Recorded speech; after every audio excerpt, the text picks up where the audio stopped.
Good afternoon. As you know, I'm Donald Cobbs of 11th Hour Ministries, and once again, we're on the road in Portland. Today, we're here at the Blanchet House in Northwest Portland. As you can tell, there's an older building behind me that used to be the Blanchet House. And let me give you a little history on the Blanchet House. The Blanchet House origin began in Portland as an all-boys club prep high school in 1938.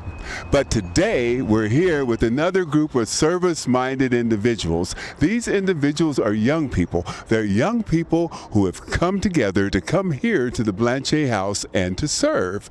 And the Blanchet House's name originated from the first Archbishop of Oregon, whose last name was Blanchet. And so today we're here with the Cleveland basketball team, youth basketball team, who is coached by Samuel Guest III as they do their community service here at the Blanchet House, serving others. And so, hey, relax, see what true service is, and hear from them and their thoughts as to their experience here at the Blanchet House.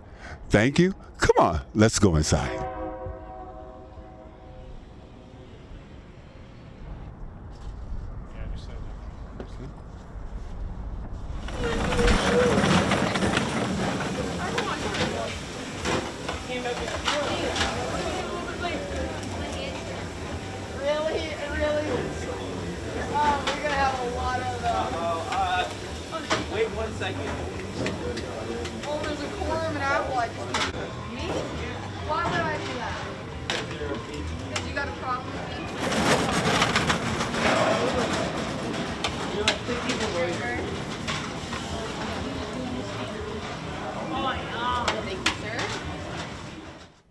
Thank you. As you can tell, we've come inside the Blanchet House.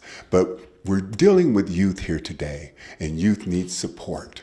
And that's who I'm going to speak to first. His name is Samuel Thompson, and he's here supporting my grandson, Samuel Guest III, and the youth who are taking part here today. And so I thought we might just have a few words from Mr. Thompson himself. Mr. Thompson, it's good having you here today.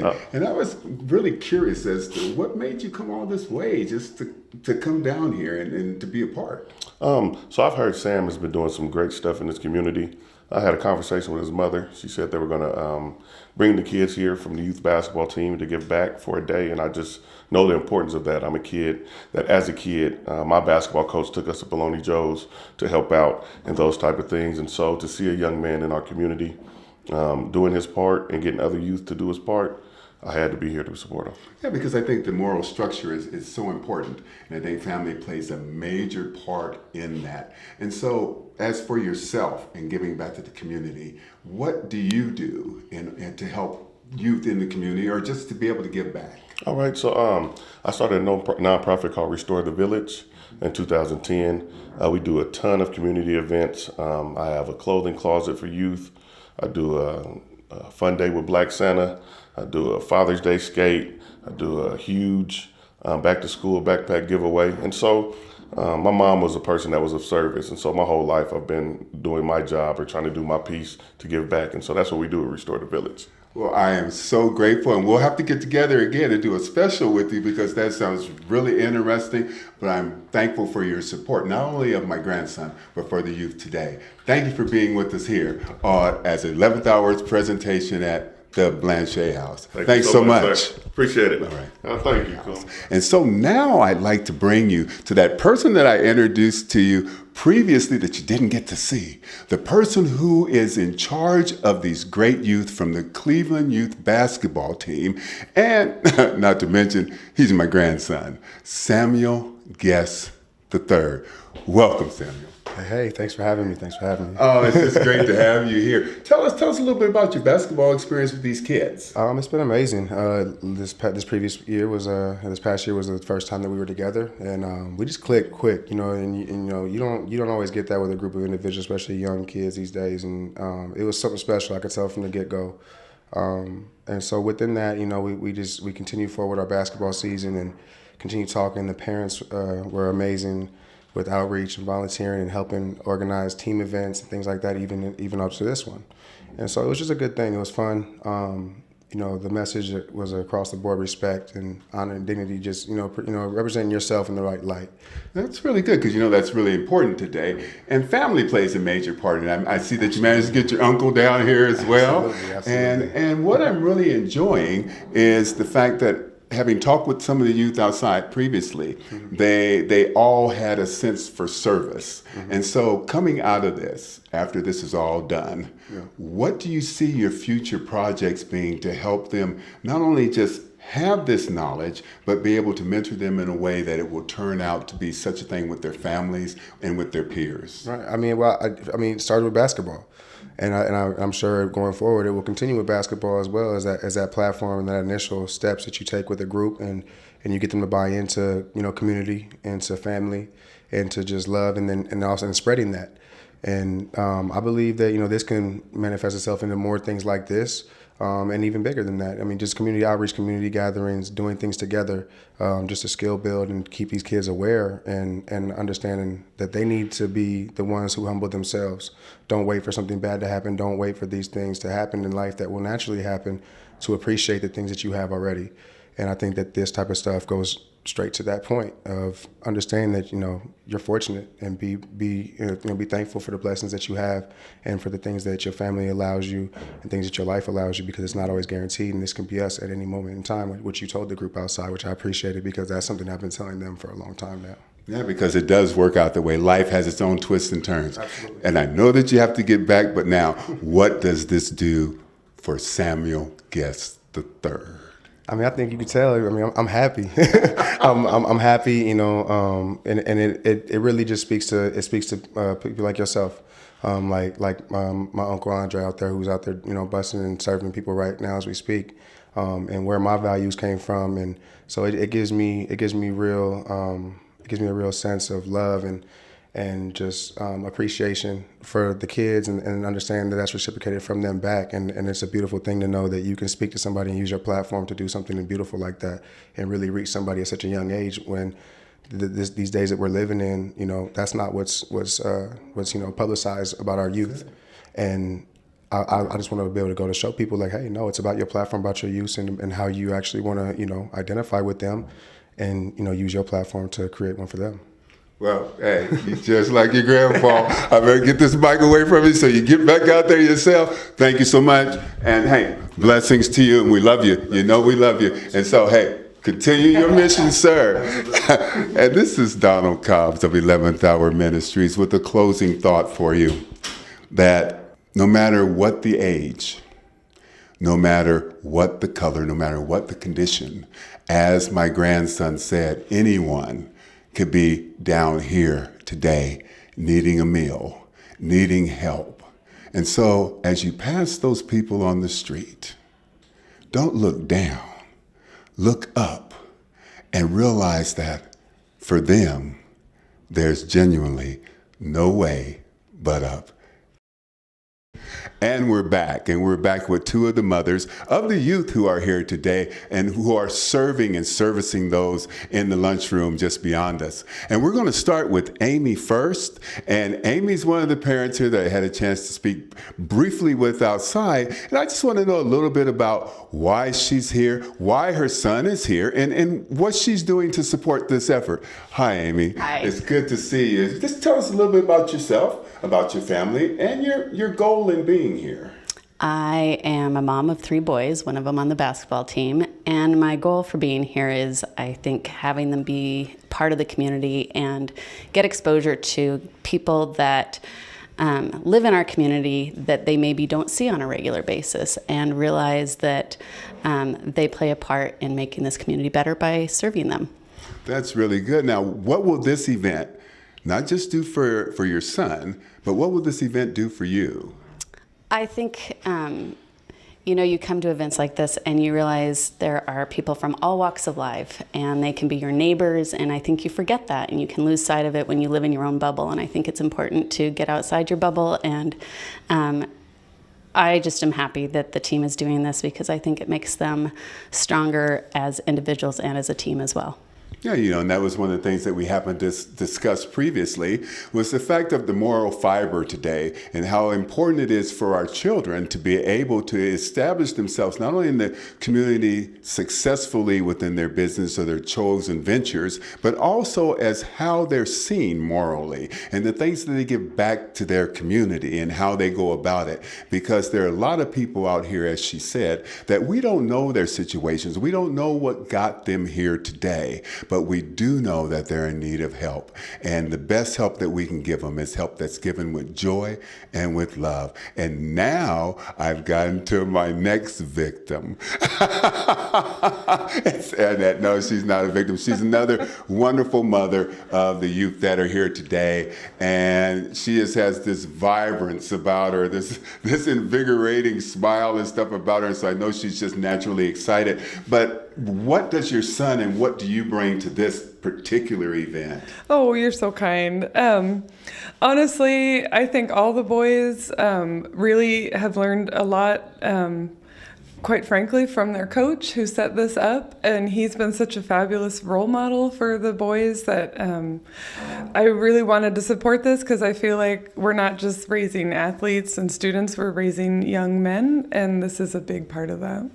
I was really blessed and impressed that both of you are here because as a young man, when I was growing up, it was always pull yourself up by your bootstraps and you had to do all these manly things. But it was my mother, who was my best friend. She was there when everything seemed like it was ending for me. And for a young man to have that support from his mother is very important because mothers teach them how to love. Mothers teach them how to feel. Mothers help them develop a conscience. And then mothers will be the ones that help them realize that those people out there are just that, people. And anyone can find themselves in this situation. And so I was just extremely blessed. First, when I saw you, it just outrageously blessed when you and I met a while ago, and I just kind of pulled you to the side. This is some food for thought that I'd like to be able to pass on. And that thought is that don't look down on others who are down now, because you could be there as easily. And just remember, just like in this episode and each episode that we have throughout this year, the ongoing theme is there's no way but up. I'm here now with someone who's very important, someone who I was seeking. Her name is Kelly, and she's the development director here at the Blanchet House. And she will reveal to us very important information concerning what they're developing here, the transitional programs they have here, and how volunteers can actually be able to come here and help serve in many variety of areas. And so I just want to welcome Kelly here to the set now, and welcome Kelly so much. It's so great to have you here. Could you just tell me about your program? Absolutely. Thank you so much for having me. Thank you. So the Blanchet House of Hospitality is 67 years young. We have been in the Old Town area here, right on 3rd and Gleason, and now was on 4th and Gleason right before that. And our mission is to offer food, shelter, and aid to those in need of a safe place to be nourished and restored. And how we do that is through a variety of different ways. The core of our mission is feeding people. We are one of the largest feeding centers in Oregon. Last year, we fed over 350,000 meals to the houseless and low-income community in the area. And we rely heavily on our volunteers to help us do that. Additionally, we have a men's residential program where we house 58 men in various stages of transition and recovery. It's a 7 to 9 month clean and sober program, and they work with case managers, and they work on life skills, work on different job skills, and securing permanent housing after they leave here. What's really unique about us is we are a working mission structured after Dorothy Day's Catholic Worker Movement. And in exchange for room and board and case management, all the things we provide, they must volunteer in our program. So that's kind of how we operate the kitchen and how it works. And our volunteers work alongside men in the program to help deliver food to those in need. Similarly, we have a farm out in Carlton, Oregon, which not many people know about. It's a 62-acre working farm. And we have 22 men out there that work the 12-step program and work on their transition and recovery and work the farm and tend to the animals. So it's kind of two sides of our mission. In terms of volunteers, ways to plug in, we're in great need now, especially in the summer months. We tend to have a drop-off because school's out of session and everybody's going on vacation, but we're still here working hard. And it takes about 36 volunteers a day, 6 days a week. We feed 3 times a day, breakfast, lunch, and dinner, Monday through Saturday.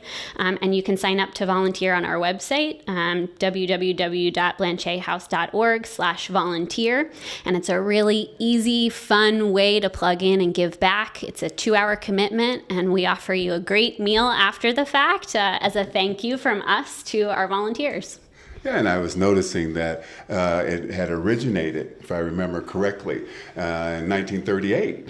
Yes. Yes, and so that was really intriguing to me when I read that, and I said it was at an all-boys school. And Yeah. so that was really phenomenal. And then after the World War II, I believe it was, they retransitioned back into working here again. Yeah. And I remember the old building next door. And so it was just great to be able to come in here and to be a part of this organization. Well, and one thing that just to add to that, and I think it's so important, and it's so important to have groups like yours today that come out and help, is that it was a group of 8 gentlemen that were teenagers at the time that wanted to get together and make a difference. So we're incredibly grassroots. They started out as the Blanchet Club, just doing service on a small scale, and now we've grown to feeding nearly 30,000 meals a month. So it just shows how anybody can make a difference, and it takes taking that first step. Yeah, and it was really great because as I was looking through all the history and stuff and about it being Blanchet, and that was, if I remember right, the first Archbishop of Oregon. Yep. And so you have a fantastic history, you have a fantastic staff here, and I am just so blessed that you allowed us to come in and be a part today. And hey, we will come back again. If there's anything that we can do to help, please let us know. We will. I'm here with Grover Mello. We were just talking about what a great name that is, but he's also one of the great youth who are here today involved in working and servicing the community. And so we just had to pull him aside, not only for that great name, but also to find out what he feels about what he's doing here and what he'll take away from this experience.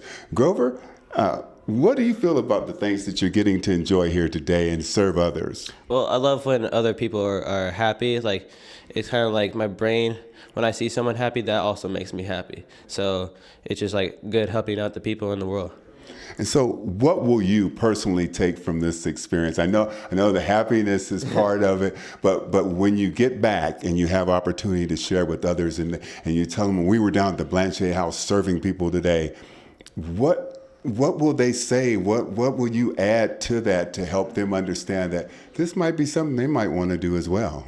Well, I'll definitely try to inspire them to do it as well, because it's just a great thing to do to help people, and that's all I can say. Hey, you did well. And so until next time when we get a chance to see Grover Mello, which may be in the NBA draft someday, until then, Grover Mello and myself are saying bye and keep looking up.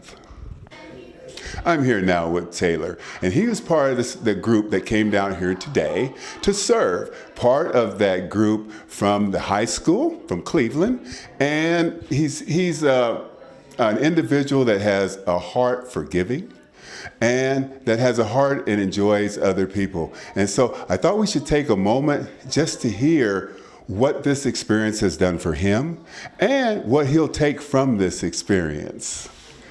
Yeah, I mean, it's always great to get an opportunity to be able to help people that are less fortunate. Kind of humble yourself, give yourself that perspective of everything that you do have in your life that you should be grateful for, as well as, feel good that you've done something to help somebody else get by. And I think as far as walking away from this, just how small things can go a long way.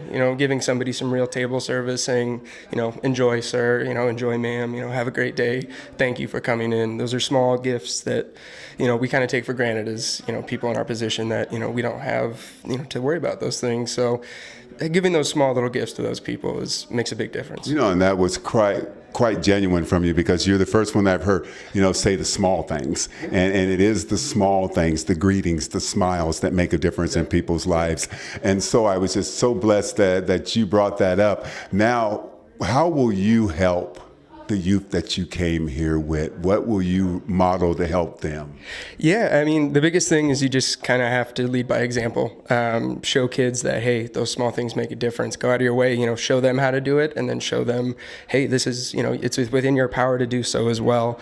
And to make sure, that they're just good people all around. You need to care for people on many different levels, whether it's, going out and making sure they're all right, or just saying hello. And, impressing that upon these kids is probably the biggest thing I can do. You're a good man there. Well, now I'm here with JJ, and he's part of the youth group that's here today. He's been rather quiet, but I've been able to observe him. And through that observance, I've seen in him the sincerity in which he serves others. And so now I was going to give him an opportunity to speak to you in regards to what this has done for him, and really actually what made him come along. Why I wanted to be here, just so I could have a positive effect for homeless people or people that don't have housing to be living in, and to have food so they can support and so they can live and have positive energy throughout their life. What will you personally take away from serving these people? What do you mean by that? Well, through this experience, there was something that maybe you saw in their eyes in the way of gratitude, or in a smile that you received that will help you realize that there is a need for joy and love in everyone's life. They're like, when I saw them, they felt like very thankful, and they had like a lot of gratitude. Like when they're getting food delivered to them, and they probably wouldn't really take that for granted of what happened for when they were getting food. Very good. Thank you for that answer. Now we're blessed to have his mother here, Ebony, and she's responsible for that son that you've seen here on camera. And so I just really wanted to know what causes you to support him in such a way, and then what will you help instill in him from this experience? I think it's very important to support the younger generation and let them know that a roof over your head, clothes every day, food every day isn't guaranteed for anyone, and to appreciate the gifts that they do have, no matter how big or small.